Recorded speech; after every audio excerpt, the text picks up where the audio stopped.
This tape has been copyrighted. Any duplication or reproduction without written consent is prohibited. I want to explain to you how to use this in a little more detail than it's there. I mean, it's nice to look at it in print, but I want to show you. You saw me do it earlier. I'm going to do it one more time. We're taping this so that you can refer back to it and you can actually get your people, as you're training them, you can have them do it as well. The reason I start with the Rule of 72, because number one, the Rule of 72 is kind of, I think, the fundamental thing of our business. And when I first started the business, it was the most exciting thing. You can't see it very well? It's not focused, okay? One of the most exciting things about this was that when I saw it, myself as a client, when they showed me the Rule of 72, because I didn't know what this was. I used to be in the retail jewelry business, so I never knew what the heck anything had to do with money. I had an IRA. The IRAs that I had were in annuities with Jackson National with a surrender charge of was ridiculous. I forgot what it was, but it was something like 30-some% was a surrender charge for the first 5 years. It was just outrageous, okay? And so that was my investment when I first started in the business. And when they showed me the Rule of 72, and I saw what a mutual fund could do and what they were doing versus what, a bank account or any kind of fixed rate savings vehicle, it really, to me, got me to see how important it was to be doing that. And also, it was a no-brainer. When I saw this, I said, I could do this. See, to me, I saw, you help people move their money from low rates of return vehicles to higher rates of return vehicles. You help them put hundreds of thousands of dollars, extra dollars in their pocket. Who wouldn't want to do that? I mean, that was the way I processed the information when I saw it. That's why I think this is important, not to mention you want to disturb them if they're right now currently saving in low rates of return, like passbook savings account. A lot of people have their savings in their checking accounts. Interest rate sensitive checking accounts that are paying 2%. A lot of people do. A lot of people have money in CDs, right? Or even in bonds when they shouldn't be in bonds. I mean, even people that are in their 60s should have a portion of their assets invested in equities. You shouldn't have 100% of your money in safe. Safe is tantamount to making sure you lose, okay? Long range. And we're in a market right now that's exploding. It's going to continue to explode over the next, and if you don't understand the market, one of the things you need to read and where we're at in our business, and you should read, is Harry Dent Jr.'s the Great Boom Ahead. Is that what it's called? Or the Roaring 2000s. That's his first book, okay? The Roaring 2000s, because that'll give you a clear understanding of why you should be invested right now, why you should be focused on that. Okay, so let me just go over this. The key things, I say, listen, they say, what do you do? I pull out my card. Who has a card handy with him right there? I pull out the card, and you can get these cards made up. We sent you the information. This is what I would carry around with me. I could carry them around with me every. Put them in your little daytime, whatever. They say, Hector, so what do you do? I say, well, you got a couple minutes, let me show you. And then you just pull it out. You say, first thing we do, have you ever heard of the Rule of 72? And they say what? No, nobody has, right? Well, let me explain to you what this is, Lynn. If you take the number 72, now this is exactly how to do it. See, you take a pen. It should be a red pen, by the way. I apologize, this is blue. But I would use red because red, you can't miss red. So you want it. The reason you want to use red, I would use these they're Flair little felt tip pens, okay? They're felt tip. So I'd buy a box of those because every time you do a presentation, I believe you should do it in red because people have to pay attention because it stands out from every other part of the paper, all right? So as I'm doing this, notice how when I write, your eyes go directly to that place that I'm circling, right? What is the thing you notice the most right there? 72, right? Okay. You say, Lynn, if you take 72 divided by your rate of return, that equals your investment doubling period. For example, Lynn, if you had a $10,000 one-time investment, your doubling period at 6%, if that was your rate of return, you take 6 into 72, that gives us what? 12. And you shut up and wait for the answer. Okay? As soon as you ask the question, be quiet, let him answer. He says 12, because if he says it, it's true. If you say it, it's doubtful. Okay? That's the reason you ask the question. So then that means then at 12%, at 6%, Lynn, our 10,000 is going to double in value every 12 years approximately, right? So that's 20 that's 40, that's 80,000. If you never touched the money, Lynn, in 36 years, your 10 grand at 6% would go to approximately 80,000. You with me? Okay, I asked, are you with me? He says yes. I didn't say, do you understand? Because if you say, do you understand, you're saying he's dumb.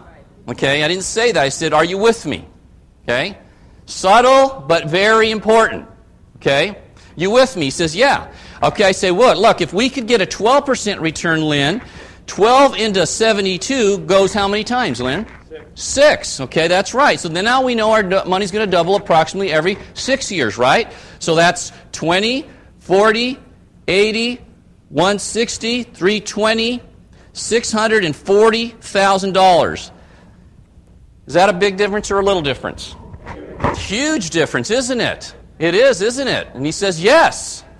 So then, what's the difference then? If you subtract 80 from 640, what do we get? What's that? 560, right? Okay. I want him to add it up. I want him to do a little math. I want him to work with me, okay? Because I say now, this is the key to this thing right here. And this is where most of you mess up. This is why most of you struggle in your business. This is the reason most of you don't make a lot of money right here. This is the reason I make $3 million a year right here.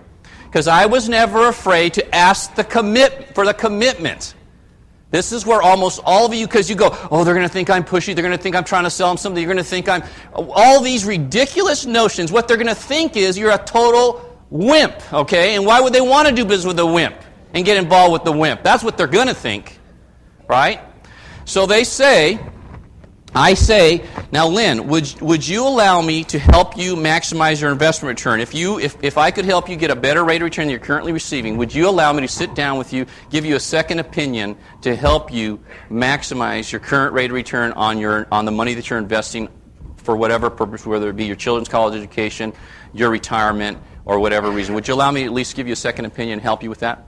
Okay, and I'm going to ask him, okay, and he's going to say, virtually every time he's going to say yes. If he says, well, I don't know, right, I'm not sure, you're going to say, well, listen, if you were getting a 6% return and I could potentially, keyword, potentially show you how to get a better rate of return than you're currently getting, can you explain to me why you wouldn't get together with me?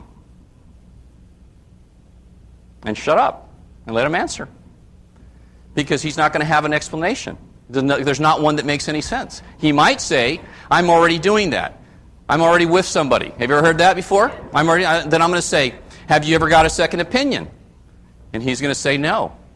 So I would say then, at that point, I'd say, Lynn, if you went to a doctor and he said, you know, Lynn, we're going to have to do surgery. We're going to have to take out your gallbladder. What would you get a second opinion? Do you think it would be a prudent thing to do to get a second opinion before you made the commitment to have somebody cut you up and take something out of your body? Yes. Okay. So all I'm saying is for you to give me an opportunity to give you a second opinion. If you're doing the correct things, you'll know for sure you are, and then you can sleep well at night. And if you're not, you'd want to know about that anyways, wouldn't you? Yes. Okay, great. So would you allow me to give you a second opinion then? There's no charge to do that. Fabulous. See what I did there? I closed. I didn't say, okay, well, thanks anyways. I'll see you later. Do you see the difference? That little subtle thing right there that took an additional 2 or 3 minutes is why I make big money. It's the number one reason why I make big money. I'm telling you right now, most of you don't do that. Because you're more concerned about what they think about you than being successful. That's why most people in this country don't ever do very well. What will my parents think? What will my friends think? What will my wife think? What will my uncle think? Right? Everything. How about you? How about you? Are you important in the equation? As long as you're not hurting anybody. Am I hurting him if I take him from 6 to 12%? So why should I be concerned about being direct and somewhat assertive and allowing him to help me? Why am I supposed to feel bad that I might help him? Does that make any sense to anybody in this room? See, it doesn't make any sense to me that you give up so easily and you quit on stuff so easily. If you're hurting them, of course, but we're not ever going to hurt people because one of the tenets of Primerica Financial Services is if we can't improve your current situation, we will not do business with you. We simply don't. Right? So there's nothing wrong with being assertive. Okay? Now, don't yell at them like I'm yelling at you, all right?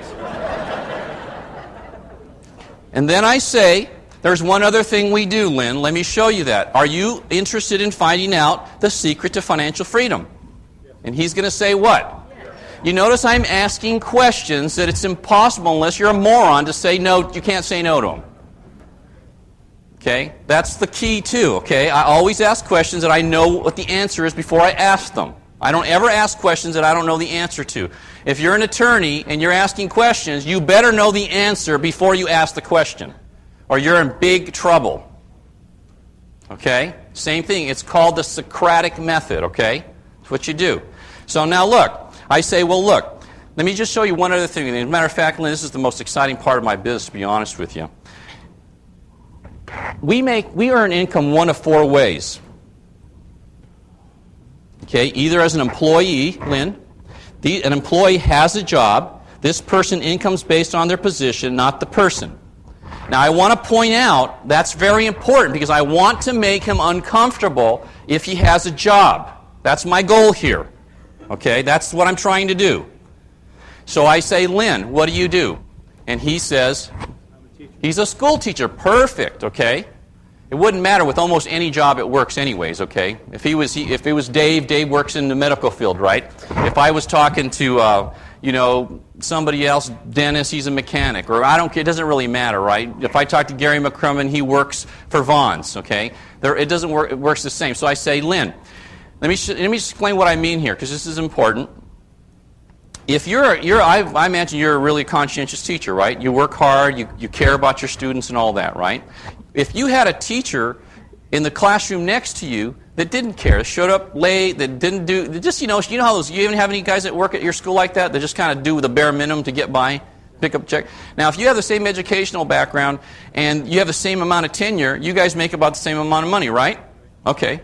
So see, the problem with that is that you could be the absolute best and the person gets paid, the position gets paid and not the person. That's one of the challenges with being an employee, okay? Now, that's one way people make money. Another way people make money, Lynn, is they're self-employed. These people own a job. They would be like doctors, dentists, lawyers, attorneys, hairstylists, real estate agents. Now, these people, it's a little different because if you're, let's say you're a real estate agent, there are real estate agents that make $1 million a year, right? And there are real estate agents that make $25,000 a year. Okay? The real good ones, right, can make a lot of money. The ones that aren't so good can make less. In a self-employed scenario, the person could make more than their peers if they're more professional. They're just better at their job. They have the potential to make more. So that's a real positive part of being self-employed, is that pays the person and not necessarily the position other than the industry, okay? The challenge is, if you don't work, you don't get paid.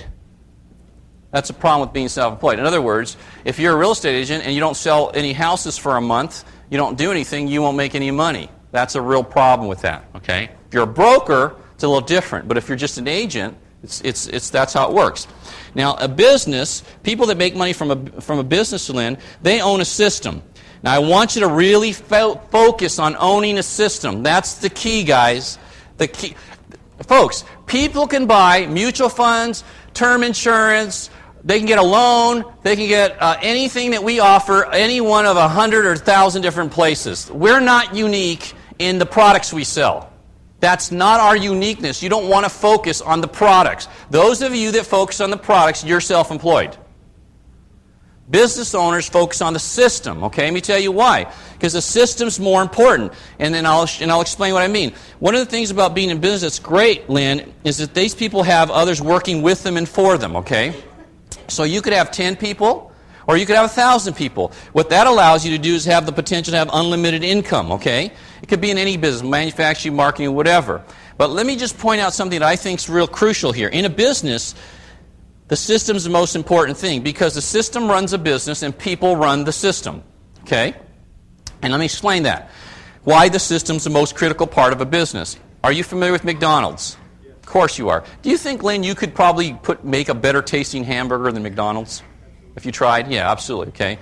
Everybody says yes. So think about this. McDonald's food isn't all that great, is it? Not only is it not good, it doesn't even taste good, okay? It's not good for you.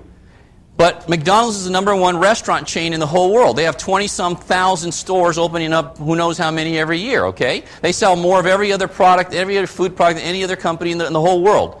Now, is that because of the quality of their food, Lynn? No, of course it's not, right? It's because of their system. In fact, their system is so good, Lynn, that teenagers run. Have you noticed when you go into McDonald's, there's a bunch of kids in there running the store, right? It's that good. It's a multi-billion-dollar business run essentially by teenagers. So when a person wants to buy a McDonald's franchise and they want to put down $1 million of their own hard-earned money, right, their cash, for a franchise, are they going, oh, I can't wait to cook some hamburgers and french fries? Is that what they're hoping to do? No. They're hoping to own a cash flow system.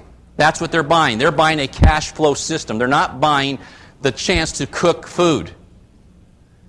See, smart business people focus on the system, not the products. Always, okay? So would you agree with me that the system's more important than the product, Lynn? Yes.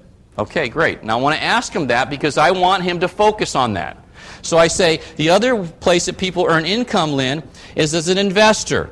These people, they have money working for them. They enjoy complete freedom, and essentially they live the dream. See, they maybe have a couple $1 million set aside. They've got a couple $100,000 coming in every year, whether they work or not. If they want a vacation, and travel Europe for 2 months, they can do that because they know there's cash going into their accounts every month, and then maybe they just have to call and check and make some, choices on investment, whatever. But it's real simple. They don't have to physically be anywhere. They can do whatever they want, whenever they want, wherever they want, with whomever they want. Of these 4 areas, Lynn, I know you're an employer right now. Which would you prefer to earn your income? In which way would you prefer to earn your income?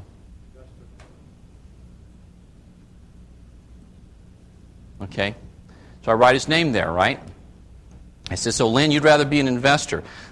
What we do then is we show you 2 ways to get there. I can help you get there in one of 2 ways. Okay. One way is you can become a client of ours.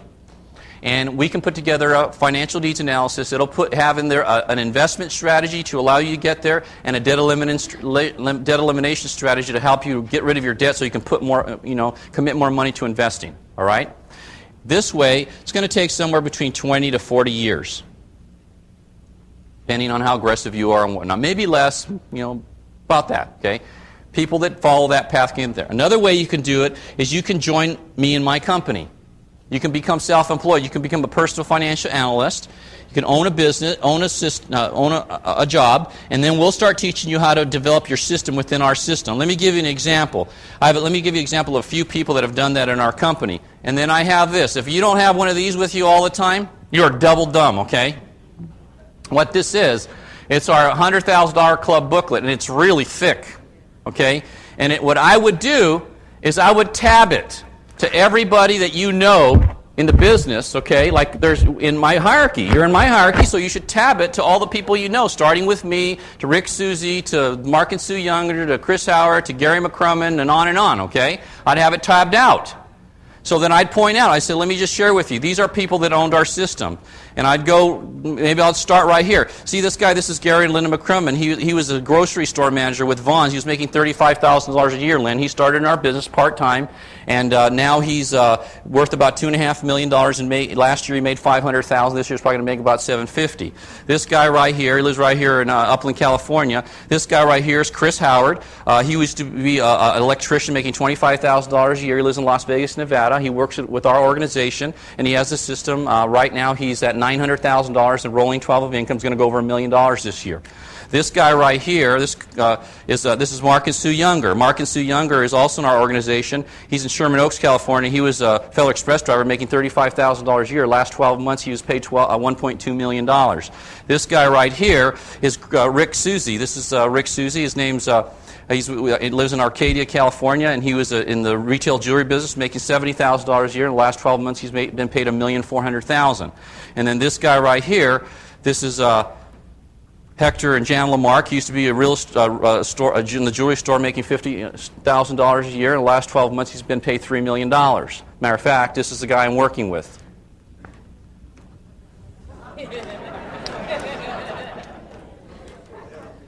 So all of these people, Lynn, started our system, okay? And what that allowed to them, so if they're making, say, $200,000 or $300,000 or $400,000 a year, if you get your business to that point, let's say it's 500, all right, just hypothetically, you could probably live on 150, right?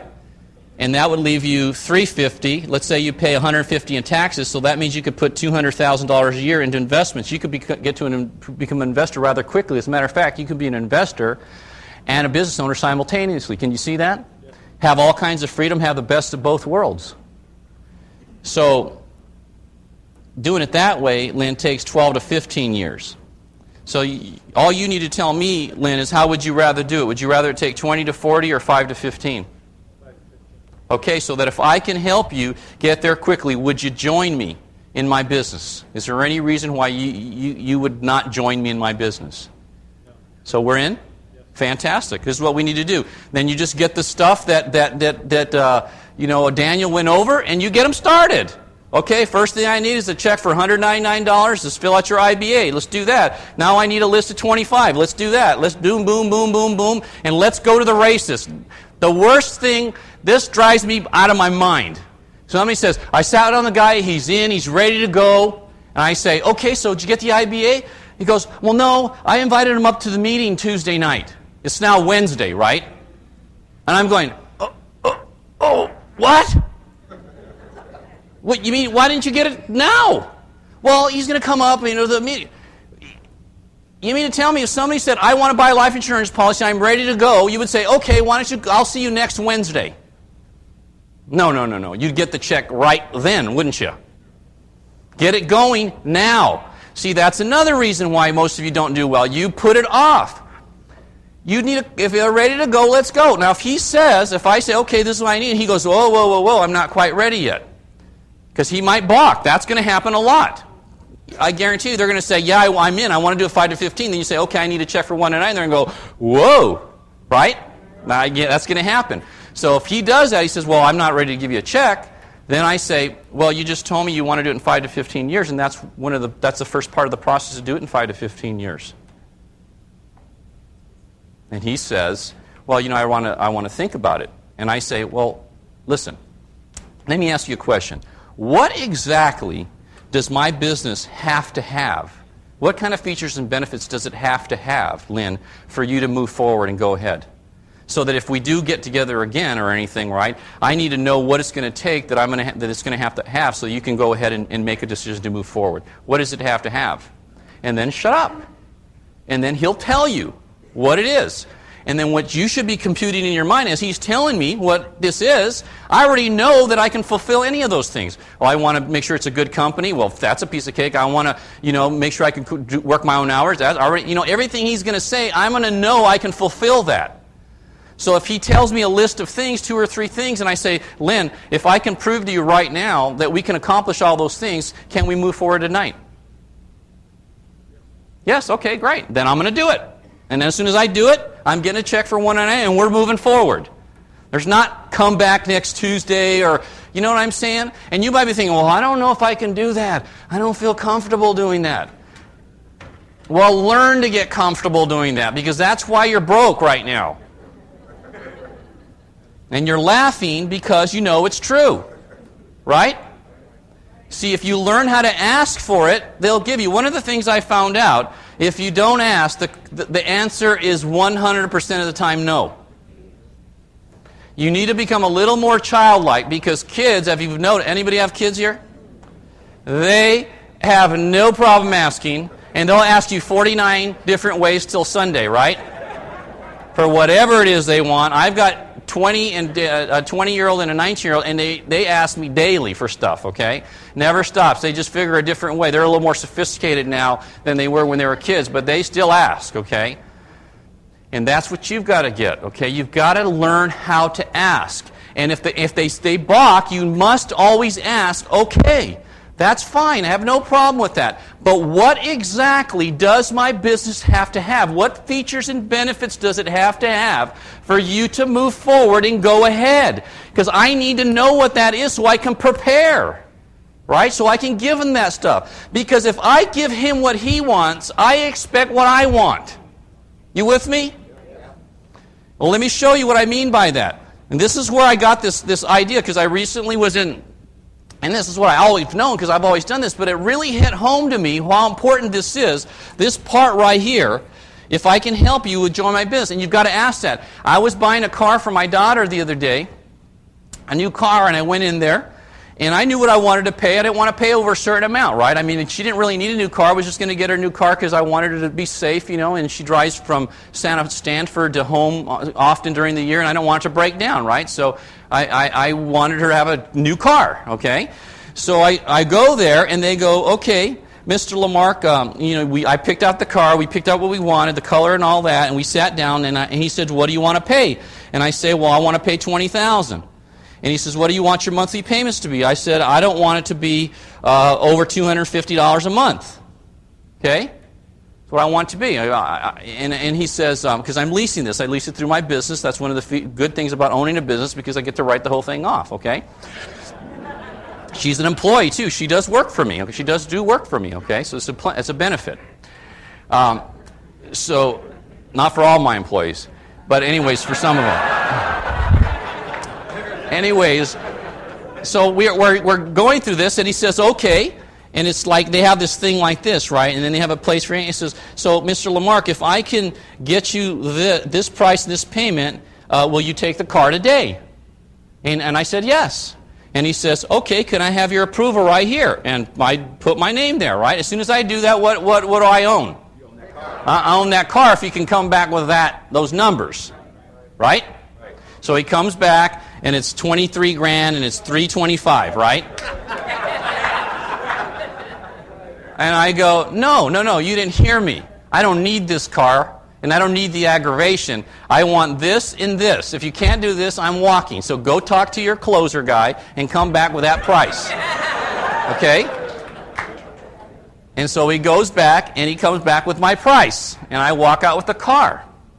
So then he comes back and he says, okay, I don't think I can do this, but I'm going to try to talk. I'm going to try to talk him into it.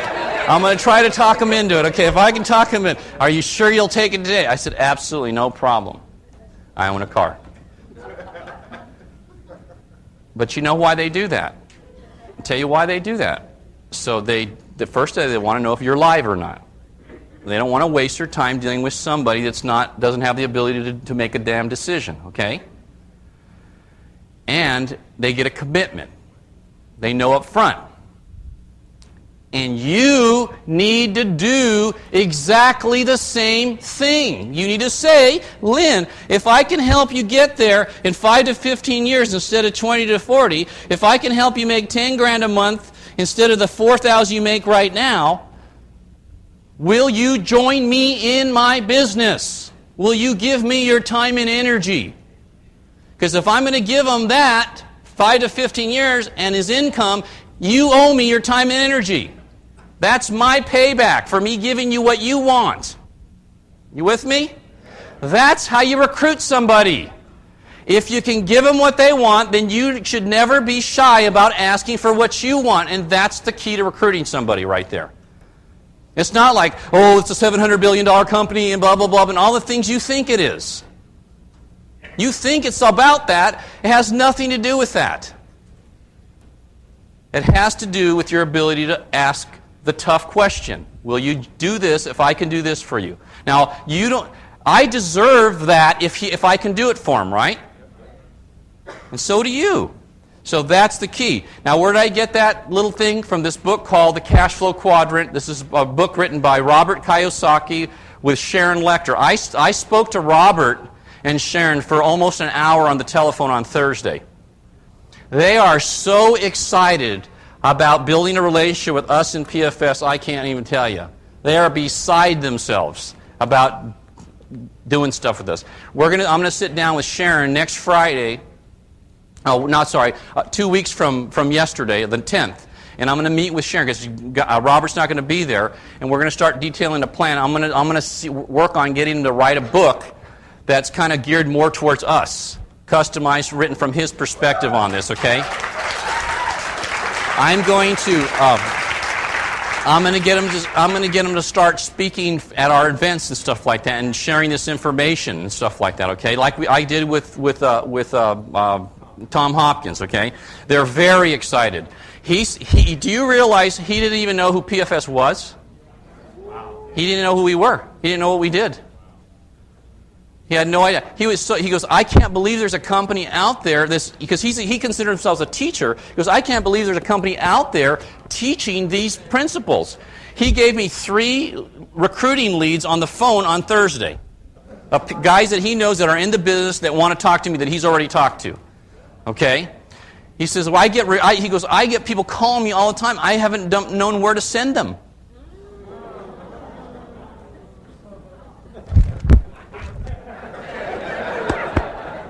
Hey, you know what? We're both going to win because we're going to sell a bunch of books. You know why I recommend this? Because it's a phenomenal book.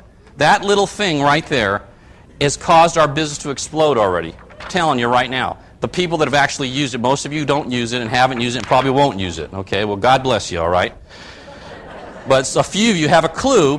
One of the reasons why it works is because it's a way now to explain to people what you do. And it's a way to get a commitment. Most of you have been telling me, oh, I'm in financial asset management and we help people get what they want. And what the hell does that mean, okay? Tell them exactly what we do specifically, okay? And then get a commitment. Even when you do tell them what you do, you never get a commitment for them to get an appointment. You're telling people, but you never get a commitment. The reason that works because it's a simple way to transfer information and get a commitment, which is the most important thing you're going to get. When you do this, you're not going to recruit them all right then. It's going to start the recruiting process. What this is going to do is give you an opportunity to sit down with them and close them, really close them. I understand there's no quick fix that's going to automatically do anything. I'm not that naive, okay? But this will get you in the door. This will get you to start the process. The more of these that you share with people, the more things are going to happen. This business is a business of prospecting. The people that see the most people do the best, period, end of story. If you're not doing well right now, you show me your day timer, whatever, your planner, your Franklin planner. That'll be the reason you're not doing well. It'll tell the whole story because I guarantee you there's low activity level, there's terrible follow-up, there's things that aren't happening, okay, that should be happening. So what I want to do is I want to share a couple other things with you because I was talking to somebody out earlier and they were asking me, you know, I'm talking to people, but I'm having a hard time getting them to, do something because they're cold, right? I said, well, one of the things you've got to do, and I got after him. I said, where's your day timer at? And he said, oh, it's in the car. I said, what the hell is it doing in the car? What good is it going to do in the car?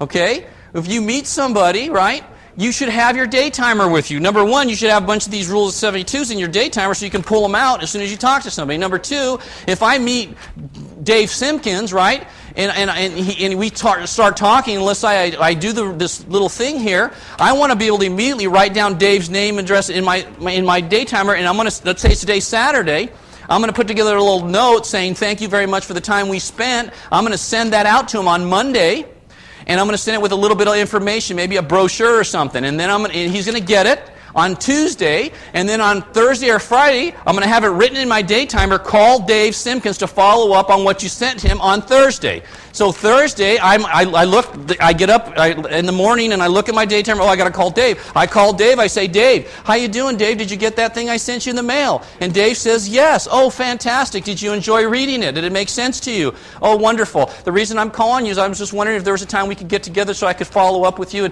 and share some incredible information that could be very helpful to you. Or anything, right? Just talk to him. And if he says, well, I'm really busy right now, great. Would you mind if I followed up in a week or two? No problem. And then I put down in my day timer 2 weeks from today to call him and put his name and number in there. And then that day comes on, I call him. Hey, hey, Dave, you told me to call you 2 days. Today's 2 weeks later. I'm calling to follow up. How are you doing? Fantastic. Things are going great. Hey, listen, I just read this article in Newsweek about long-term health care. It's unbelievable. It endorses our company, essentially, and that's the future of our business. I'd like to share some information about that with you.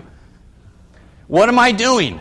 I'm starting the recruiting process. I'm developing a relationship with them. Now, Dave's not the only guy I'm doing this with. I got 20, 30, 40 people I'm doing this with simultaneously. I know I'm not going to recruit them all at the same time. I know I'm going to recruit 2 this month, 3 next month, 3 the next month, 3 the fourth. But I have so many people I'm working on simultaneously that I'm farming that 2, 3, 4 every month. I can't probably handle a lot more than that because I'm going to be working like crazy training these people. Most of you don't have a day timer. You don't even follow up. And you're going, I don't understand. Or somebody says for you to call them and you didn't write it down, you forget to call them. Now your credibility's trashed, right? They think you're a flake because you said you're going to call them, but you forgot to write it down. And you've got so many things going on in your life. You got a job. You got this part-time business. You got issues with your family. You can't remember all that stuff. You have to write every single thing down.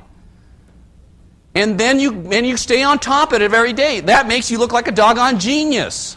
Like a professional. If you don't have a day timer and a planner, you're not following every single day, there's no way you're going to be successful, guys. I was fanatical about that. Totally. Especially, the worst thing could happen, you have a new recruit and you tell the recruit you're going to do something and you forget to write it down and you forget it and you said you were going to call them or do something, you don't do it. Now they think you don't care about them. They think that if they ask you to do something, you're a flake. So now your credibility in their eyes goes down and you wonder why you can't get them to do anything. See what I'm talking about? Real simple little things that make the difference in you being successful or not being successful. Okay? Little things. See, the thing is that people are watching you. They're looking at your focus. They're looking at your intensity. One thing, you may not like the way I talk. You might not like the things I say. But you know exactly where I stand, right? You know exactly I'm passionate about what I'm doing. I've been doing this for 16 years. I am wealthy right now. I'm not just okay? I'm doing well. But I am more excited and more passionate about the future than I've ever been in my life. This is a window of opportunity for those of you that have half a brain. You can just see, look at the stuff that George went over. You guys should be thinking about making $1 million and $2 and $3 million a year and just just accomplishing everything you ever thought about in your life right now. You're in that place in your life. But you can't do it with a half-butted effort, and you can't do it when you're worried about what people think, and you can't do it if you're not together, and you're not on it, you're not focused. Just a few years. Folks, you know what the best part of making it is? The best part for me, because I love I was with Woody Mott. Where's Woody Mott at? I was with Woody Mott. I spent a little time with Woody Mott the other day. I said, I love what I do, man. Because you know why? I make enough money now, I hire people to handle all the stuff that I'm not good at. I follow up and the details and all that. I'm a creative guy, right? I hired Rob, who's unbelievable. He's helped me so much. I've got, I just hired Doug to handle the compliance thing for me. I've hired people that handle the stuff that has to get done, but I'm not good at and I don't like doing. I get to only do the stuff I like to do. This is what I like to do. What I'm doing right now is what I like doing this. I like doing my op meeting. I like training. I like calling people on the phone and helping them. I love doing that. That's a piece of cake. Right? That's the best part of doing well here is you don't have to do all that stuff anymore. Like all this, just think all the stuff you don't like about the business right now. I know there's stuff you don't like. Well, go make some doggone money, hire somebody to do it for you and do the stuff you like. Right? It's great. Then enjoy the heck out of it. It's just a whole process. It's just fun. It's fun seeing people start to see like a Daniel Alonso or George Verdugo or Dennis Lang or some of you guys that are starting to do well. It's really exciting. It's really exciting. So take this stuff, master it. And George called me with a couple of things I just want to share on the phone, and I wanted to put it on tape, so I didn't call him back. But he said, what do you say when you call a referral? If I call a referral, I want you to really think about recruiting. So I'm going to gear it towards recruiting, okay? This is also the same thing you would ask when you ask people for help. Let's say I call somebody up, and I call Dave Simpkins, right? And I call Dave. Let me give Dave we can't do this, Simon. We can't do this. Okay, well, forget it. Let me turn this one off, and I'll use I can do this and pass it back and forth. So I call Dave up, and I say, hi, Dave. Hi. Dave's a friend of mine, okay? This is how I built my business. So anybody interested in knowing how I built my business? All right, okay. This is how Hector Lamarck built his business. I did not cold call. I never did it. Sorry to tell you that. I didn't do it, all right? I didn't do seminars. I didn't do go see businesses. I never did any of that, all right? Not saying not to do that. I'm just telling you I never did that. This is what I did. I call up, Dave's a friend of mine. Dave's my brother. Dave's my neighbor. Dave's my coworker. It doesn't matter. It works the same regardless. Okay? I call Dave up. This is what I used to do. I say, hey, Dave, how you doing, Dave? All right, who's this?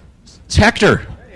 Hey, Hector, how you doing? I'm doing great. Hey, Dave, listen, the reason I'm calling is, God, I'm so busy. I'm dizzy, man. I can't hardly keep up with things right now. And I have my own business, and I'm getting that thing going right now. And it's going crazy right now. It's so busy right now. I need help. Could you help me out?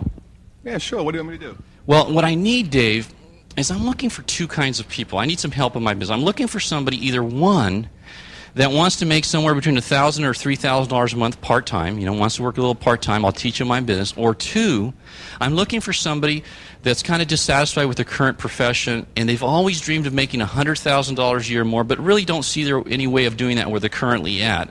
So I'm looking for one of those two kinds of people that I can just pop by and share some information with them. The reason I'm asking you, Dave, is because I could run an ad in the paper, but it's impersonal. You don't know who you're going to get, and I know if you refer me to somebody, they're going to have credibility, they're going to be a person of character, and I won't waste my time, and I know I'm dealing in a good market with good people. Who do you know that I could just pop some information by that might be interested? Who are the couple, two or three sharpest people you know? Oh, I know Lynn Massey. Let's see, Joe Blake would probably be good for you.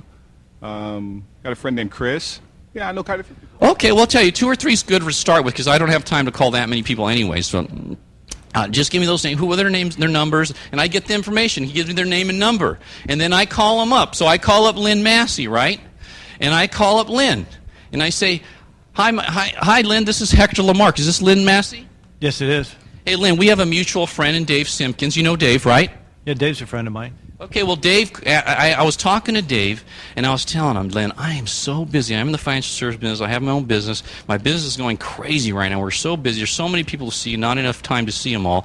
And I told him I needed some help. I'm looking for two kinds of people, Lynn. And let me just real quickly explain what I'm looking for. I'm looking for somebody that wants to either make $1,000 to $3,000 a month on a part-time basis, or somebody that would love to make $100,000 a year, but doesn't really have that opportunity in their current business that they're in right now. And I said, who are the two sharpest people he knows? And you were the first person he mentioned. And the reason I'm calling you is I want to pop some information by. Whether you're interested or not, it's not really important. I just want to pop it by. You can take a look at it. Once you take a look at it, you can tell me if there's any interest or not. When can I pop by and give you that information? Could you mail it to me? I could mail it to you, but I'd rather meet you because, see, I told Dave that I could run an ad in the paper, but I'd rather meet some people that people know that have credibility, that can vouch for their integrity and that. And the reason is I really like to meet you. I hope you don't mind. It'll just take a few minutes, 5-10 minutes, and then if you see some interest there, then we can move forward. If not, no problem. Okay. Okay. So what's a good day for you? Can you get free for lunch or something like that? Or can I pop by your work or right after work? I really like to do it during the day if possible. Can we do that? Early afternoons would be better. Like about 4 o'clock? That work for you? Yeah, 4 o'clock. Okay, great. Where can I meet you at? Why don't you meet me at my school? At your school? Fantastic. I'll pop by.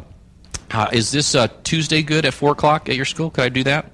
Yes. Okay, fantastic. So then I'm going to pop by, and I'm going to go meet him, okay, and I'm going to take some information. Now I start the process, and then what is going to happen is, what am I going to do? Cash flow quadrant, right? Because right away I'm going to find out if he wants to own a business or he just wants an F&A. Either way, either I'm going to get his business through an F&A or I'm going to recruit him and get his business plus make him an agent. You with me? I'm going to do both. But now I've got an appointment. I've got a person to see. Now, even if he's not interested, I'm going to do the same thing with him. I'm going to get a couple names. See, what happens I'm never in a cold market. I'm always in a somewhat warm market, someone's warm market. And if I have credibility, I'm going to get them to like me and trust me and all that, and I'm going to see people that people are going to refer me to rather than knocking on doors and going in malls and all that, which is fine. You can do that. But it's much easier. Listen, if you would go home today, or before you go home, you would put together a list of all the people you know. Every brother, every sister, every uncle, every friend, every coworker, every former worker, every person you went to high school, college with, a list of everyone. And then just made a call like that. I'm telling you, you would get so many people to see, you wouldn't even be able to see them all. You would. You know you would. Because what am I asking for? I'm asking or anything directly. If you were to do that, you would be, and you'll never get rejected. They don't reject you. They won't reject you. You can call your client base. Some of you have big client bases. You don't even call them. You don't even talk to these people. They like you. They did business with you. They would give you referrals all day long if you called them. Right? And it doesn't take hardly any time. It's a couple of minutes. Right away you can cut to the chase. That's how I did it. And I was always getting names and numbers, and it was easy. But what ends up happening, you start doing this, and before you know it, you're recruiting 3 or 4 or 5 or 6 people, and you're recruiting people in your field training. Now you're in the field with them, and you're recruiting people for them in the field. Now you can't even make those calls anymore. I couldn't even make the calls anymore because now I was training 5 or 6 guys at the same time, and I was recruiting people for them, and I couldn't call the people that I had this list of. And that's how you do it. It's a piece of cake. It's not that hard, and any one of you could do that in a heartbeat if you wanted to. It's Hector Lamarck, and I'm going to be talking to you about one of the things that when I show people our business or when I'm talking to people, one of the most common questions that's asked of me is, what do you do? You know, and so what I'm going to do to start out this evening is talk to you about what we do, what our company's about. First of all, I want to start with a concept called the Rule of 72. This concept's really important that you understand this. If you're going to be investing money or thinking about retiring or thinking about sending your children to college and same for their college education and those sorts of things, this rule is really critical that you understand how it works. Now, the Rule of 72 is real simple. If you take 72 divided by your rate of return, in this instance, let's say your return is 6%, what that equals is your investment doubling period. So I'll explain what that means here. At 10%, a $10,000 one-time investment at 6%, 6 into 72 goes how many times? 12, right? It goes 12 times. That's exactly how it goes. So what happens then, at 6%, that $10,000 is going to double every 12 years. So then in 12 years, the $10,000 investment's going to grow to $20,000. And in 12 more years or 24 years, $40,000, and in 12 more years or 36 years, $80,000. So if you have a $10,000 investment, that's what it grows to. It's really that simple.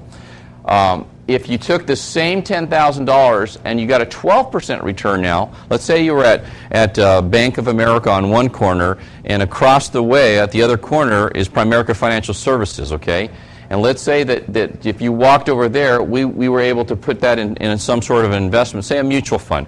Historically, the average common stock mutual fund over the last 20 years has been approaching 14%. It's about 40% average rate of return. Now, that's no guarantee of the future, but that's what it's done. So let's say you're able to get 12%, okay? So 6 into 72 goes 6 times, right? Goes 6 times. So then now we know our same $10,000, instead of doubling every 12 years, is going to double every 6 years, okay? So it's 20,000 in 6, it's 40,000 in 12, it's 80,000 in 18 years, it's 160,000 in 24 years, it's 320,000 in 30 years, and it's 640,000 in 36 years. Same period of time. The difference between is 80 to 640,000. How much does that difference work out to be in dollars then? $560,000. It's a $560,000 difference, right? So let me ask the question, is that a big difference or a little difference? It's a huge difference, right? It's a gigantic difference.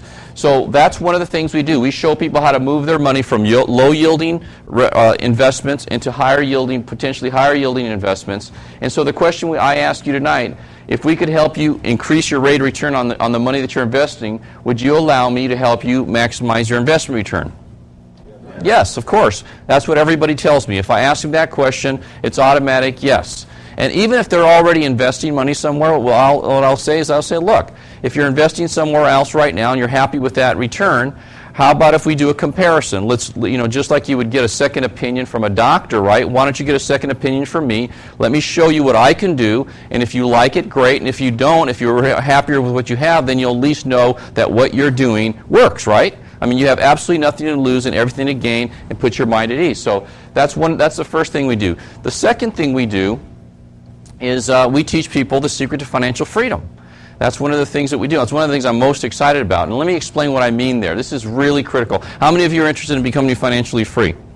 Okay, well, everybody is, right? If you didn't have to work, it'd be great, right?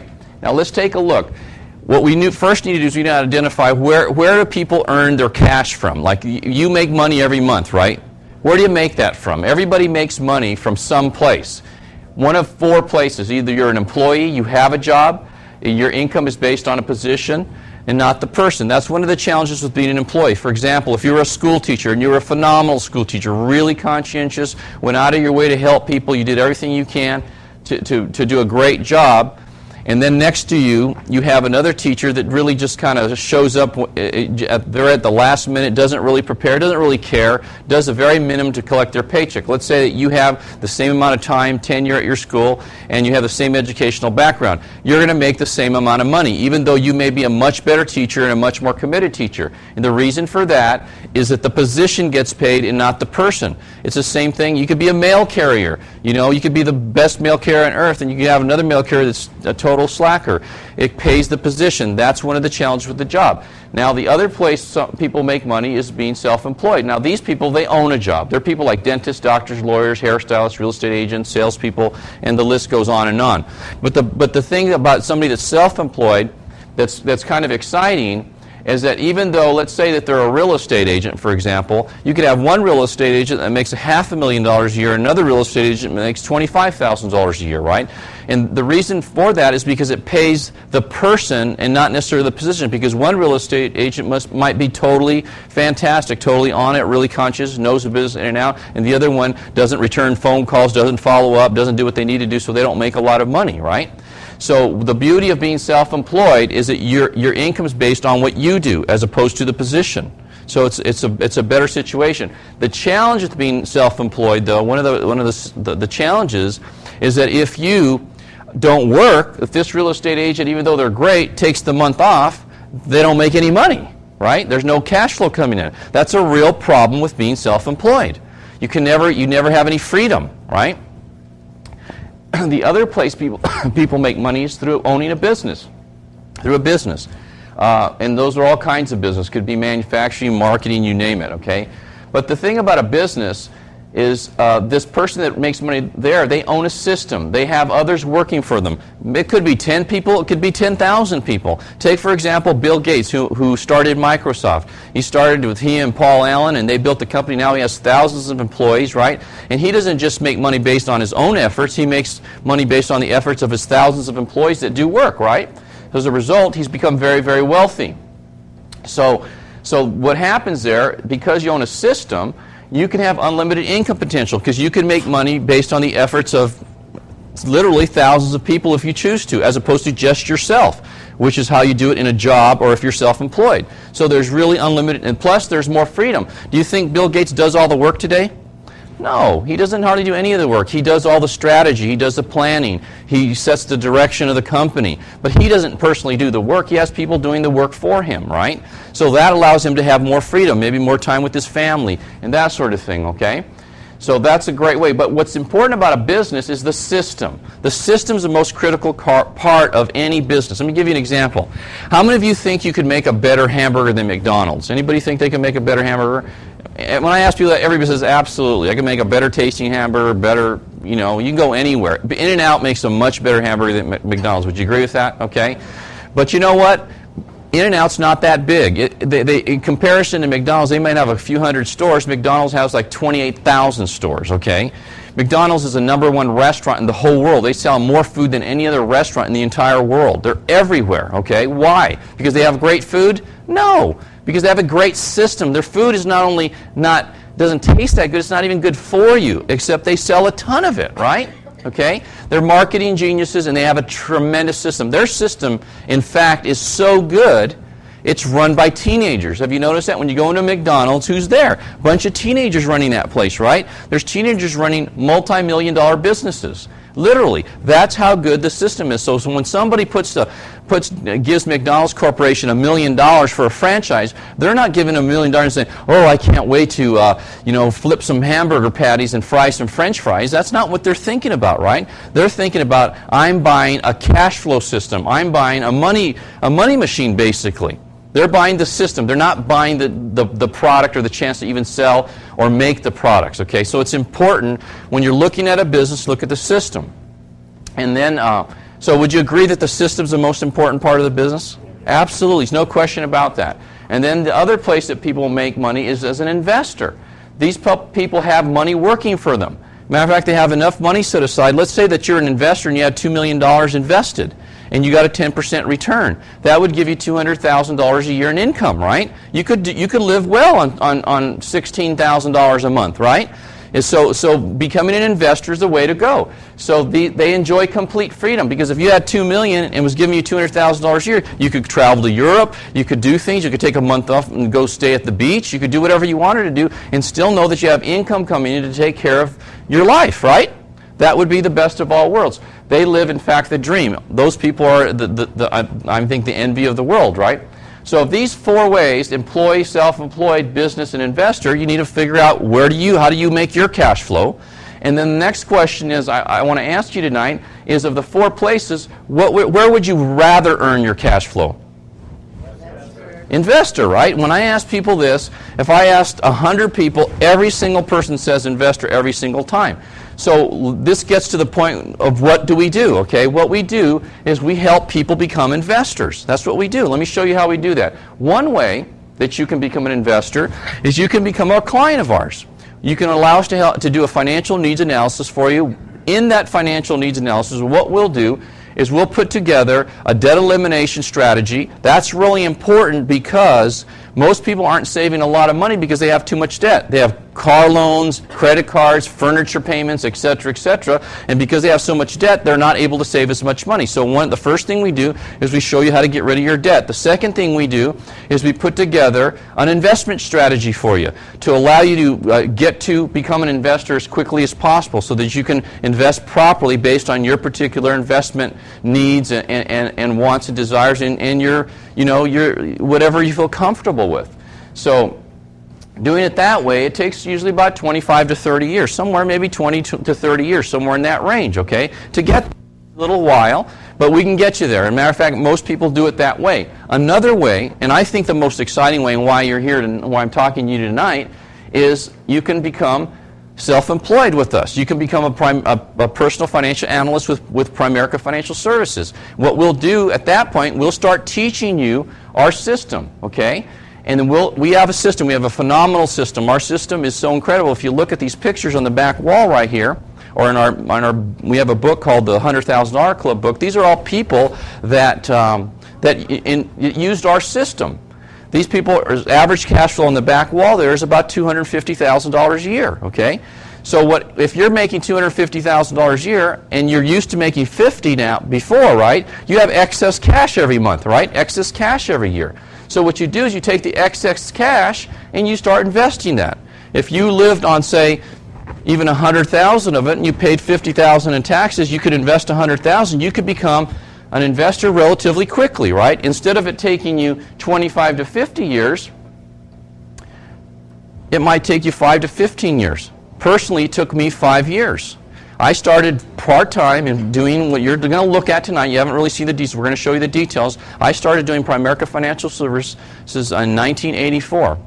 In 1984, I made $18,000. In 1985, I made $36,000.